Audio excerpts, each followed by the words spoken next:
Hello and welcome to Tuesday. I actually was. There's a lot of stuff happening that happened specifically today, but let's talk about the kind of more fun thing. Um, this past week when I was in Dallas, this shirt's still here by the way. I haven't moved it. Um,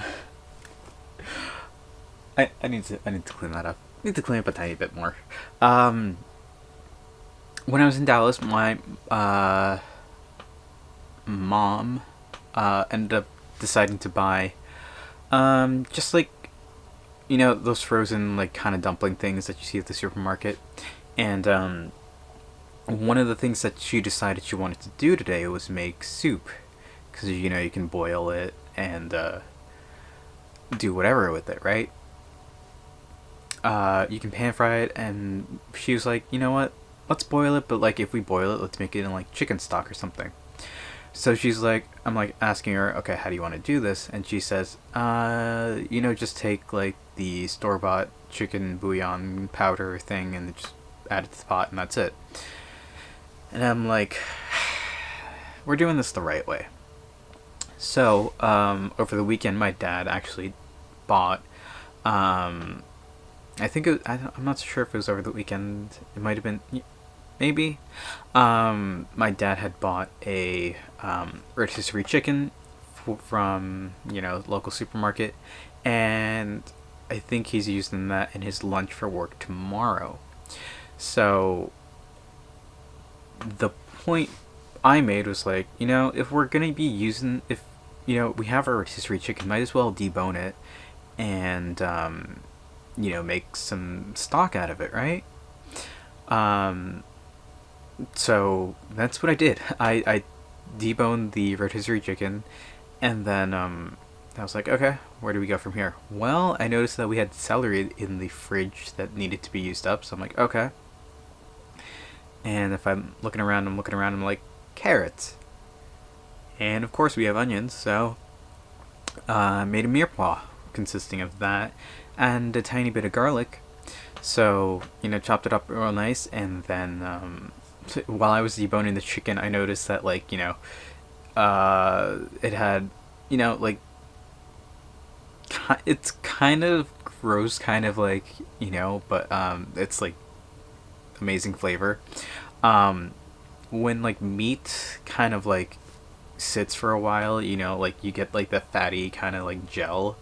There was a lot of it. It was like kind of like gelatinized chicken, which is just like the what do you call it? What's the word? What's the word? Where you get the bone and like it's oh my gosh. You get like the gelatin from the bone, and like I cannot think of the terminology at the moment. But this happens with like any kind of like meat based kind of thing, like lamb or um, beef, pork, where you just boil the bones a bit, and like you get that like hearty gelatin thing, or like the drippings almost, like the fat like kind of congeals, and like you're left with like a weird kind of like jello, but like meat jello.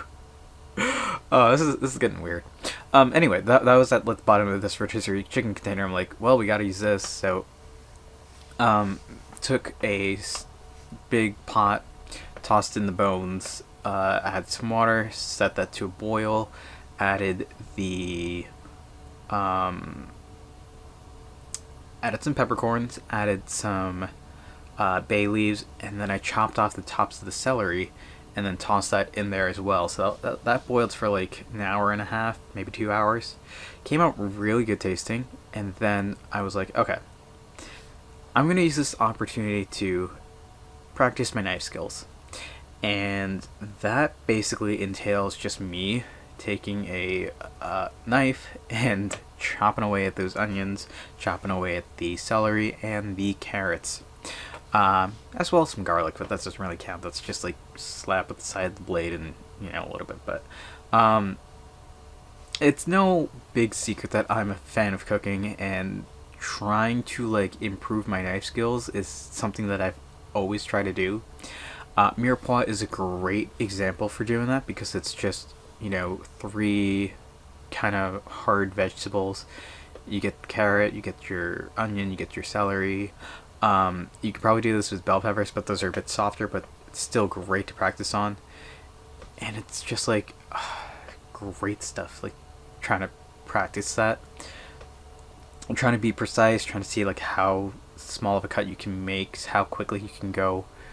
It's wonderful, and it's something I want to keep doing and keep practicing at. But like it's so hard to find a meal. It's like, oh man, I've been practicing so much. Here's this gallon of onions that I have chopped, and they're not going to get used for anything. So finding a use for that is something that I can probably do, but it's just like I gotta work at that. So maybe soon, maybe we'll figure that out. But as stock pot's boiling, the vegetables are chopped up. That's pretty much it. And then once the stock was about ready, I took the mirepoix, added it to a pot with some olive oil, cooked it down just a little bit, and then added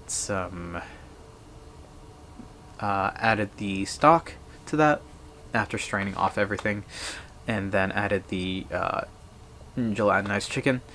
Came out amazing somehow. The only thing I added was salt to the mirepoix, and that was it. So like you don't need much. Mirepoix tastes amazing, and just a tiny bit of salt carries it a long way, because I guess the gelatinized chicken was already salty enough. So like it's just salt, peppercorns, and it's obviously garlic and onion, but we didn't need to add any other seasoning, which is really kind of like nice. It's a very simple thing, but like it just takes a while. But it's something that you can just set on the stove for, literal hours, and just let it boil down from like a massive amount of water to what is relatively a small amount of water. And then once that was done, we tossed in these frozen dumplings, which were pretty good as far as store-bought dumplings go. So I had a great time there, and it's all good. Had a nice time cooking, and maybe we'll do this again in the near future when we have a chance. But I don't think we will do this too often. Regardless, it was fun, and if we get another rotisserie chicken, I'm probably just gonna make some stock out of whatever bones, because that seems to be a semi-regular occurrence where we just have a rotisserie chicken in the house every couple of weeks. So it seems like a good plan. Maybe it'll work out. For now, however, that's what we're gonna call it for today. Thank you all for watching. I hope to see you tomorrow, and until then, later.